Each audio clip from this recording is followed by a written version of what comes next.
Noyabr ayında ümumi atmosfer sirkulyasiyasının dəyişməsi baş verir.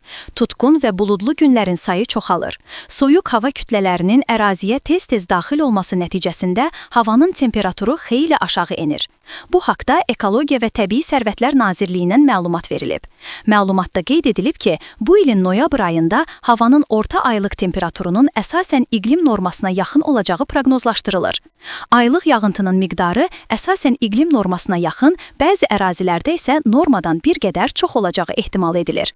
Birinci 10 günlüyün ilk günlərində ölkə ərazisində hava şəraitinin sabit, əsasən yağmursuz keçəcəyi gözlənilir. Bakıda və Abşeron yarımadasında havanın orta aylıq temperaturunun 10-12 dərəcə isti olacağı gözlənilir ki, bu da iqlim normasına yaxındır. Gecələr havanın temperaturu 5-10 dərəcə, gündüzlər 14-19 dərəcə, bəzi günlərdə 24 dərəcə isti olacağı gözlənilir. Aylıq yağıntının miqdarının iqlim normasına yaxın, bəzi yerlərdə isə bir qədər çox olacağı proqnozlaşdırılır.